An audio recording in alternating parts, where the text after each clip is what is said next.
You love me or you hate me, that is your problem. I am going to love you. Okay. Thank you. అందరికీ నమస్కారం అండి.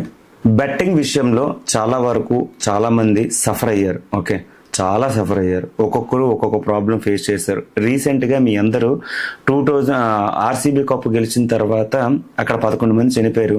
చిన్నస్వామి స్టేడియంలో ఇంతమందికి effect అయింది, ఇవన్నీ చెప్పుకున్నారు. కానీ నా లైఫ్లో నా దగ్గర పనిచేసిన నా కొలీగ్, ఓకే, నాతో నేను రోజు మాట్లాడే ఒక వ్యక్తి బెట్టింగ్ విషయంలో చనిపోయారు. ఎలా అంటే దీనికి నాన్ వెస్ట్ని మరి సమాధానం చెప్పాలి. నాన్ వెస్ట్ అని అయితే నేను క్వశ్చన్ చేయట్లేదు, అలాగే నాన్ వెస్ట్ నేను తప్పట్టట్లేదు. మ్యాటర్ ఏంటంటే బెట్టింగ్ యాప్స్ వలన ప్రమోషన్ చేసే ప్రతి ఒక్క నా కొడుకుని దుమ్ము దులిపేటట్టు 1,50,00,000 వస్తే 30 లక్షలు ఇచ్చారు. అది బాగానే ఉంది, అది ఆయన ఓకే, మనం వదిలేద్దాం.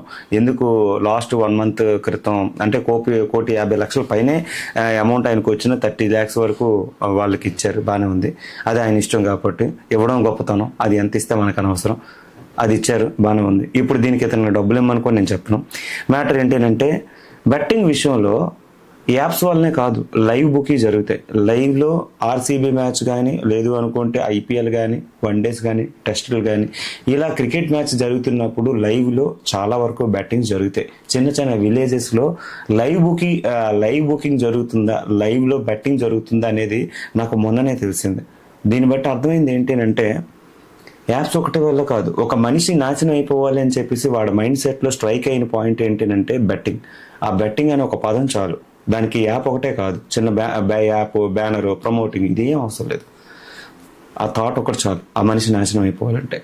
మ్యాటర్ ఏంటంటే అతని పేరు నేను చెప్పను, అతని ఫోటో నేను చూపించను, ఎందుకంటే ఇది నాకు పర్సనల్గా అటాక్ అయింది. దట్టు నా ఆఫీసు స్టాఫ్ కాబట్టి, నాతో పాటు పనిచేసిన నా కొలీగ్ కాబట్టి నేను అతని పేరు కానీ అతని ఫోటో కానీ నేను చెప్పను. ఒక విలేజ్లో లైవ్ బుకీజ్ అనమాట. అతను లైవ్ బుకీ అంటే బుకీగా ఉండి మధ్య తరహాగా వ్యవహరించిన వ్యక్తి, ఎవరితోటి ఎటువంటి రన్లలోని ఏ ఓవర్లో బెట్టింగ్ చేస్తే బాగుంటుంది, ఏ ఓవర్లో మనీ పెడితే బాగుంటుంది అని చెప్పే టైప్ పర్సన్, ఏ మ్యాచ్ గెలుస్తుంది, ఏ టీం గెలుస్తుంది, ఏ టీం మీద ఎంత అమౌంట్ వేస్తే బాగుంటుంది అని చెప్పేసి ఇలా చేసిన వ్యక్తి అనమాట. ఇది లైవ్లో జరిగింది. దీనికి ఎటువంటి యాప్ సంబంధం లేదు, ఎటువంటి బ్యానర్తో సంబంధం లేదు, ఎటువంటి ప్రమోషన్ చేసిన పర్సన్ తోటి కూడా సంబంధం లేదు. ఈ ప్రమోషన్ చేశాడా అని అంటే కాదు, ఇతను మధ్యవర్తి. ఈ మధ్యవర్తి హెవీ ట్రాన్సాక్షన్ చేశాడు. బ్యాంక్ అకౌంట్ కూడా సీజ్ చేశారు, అంటే హోల్డ్ చేశారు, ఇంకా కంప్లీట్గా ట్రాన్సాక్షన్స్ అన్ని ఆఫ్ చేసేసారు. కొంత లిక్విడ్ క్యాష్ కూడా అందులో ఉండిపోయింది. నాకు అమౌంట్ ట్రాన్సాక్షన్ జరిగిందో ఆ అమౌంట్ అయితే ఉండిపోయింది.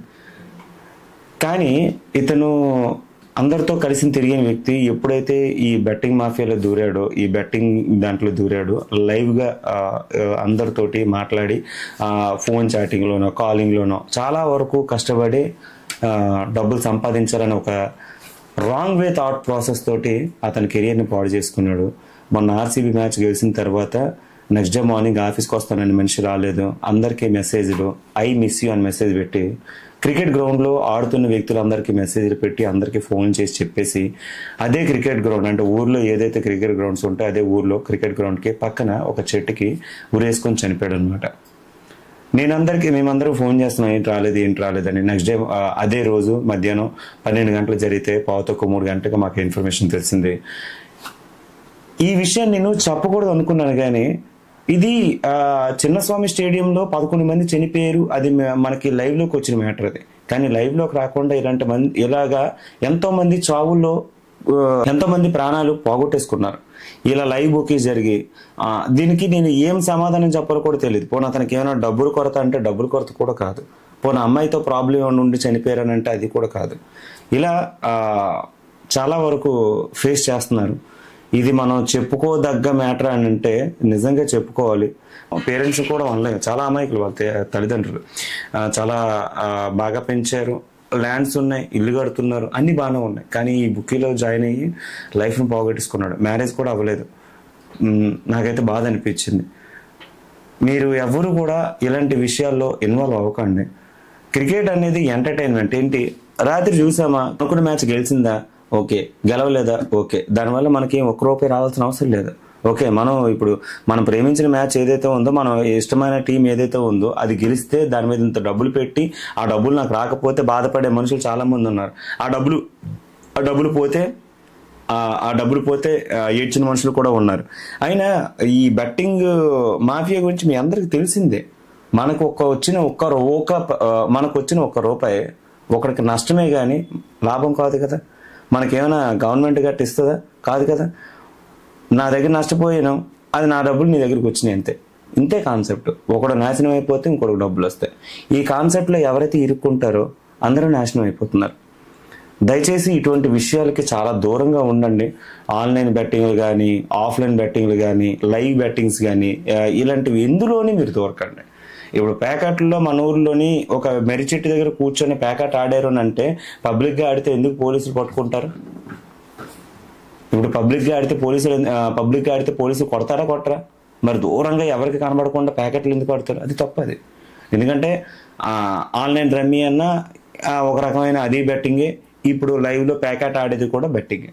ఈ టైప్లో ఎవ్వరు అంటే మంచిది కాదు, అంటే నిజంగా మంచిది కాదు, ఏదో రకంగా ప్రాణాలకి హాని చేస్తుంది. దయచేసి ఇలాంటి విషయాల్లో ఎవరు ఇన్వాల్వ్ అవ్వకండి. నేను అంతకుమించి ఇంకేం చెప్పలేను, ఎందుకంటే అంతే.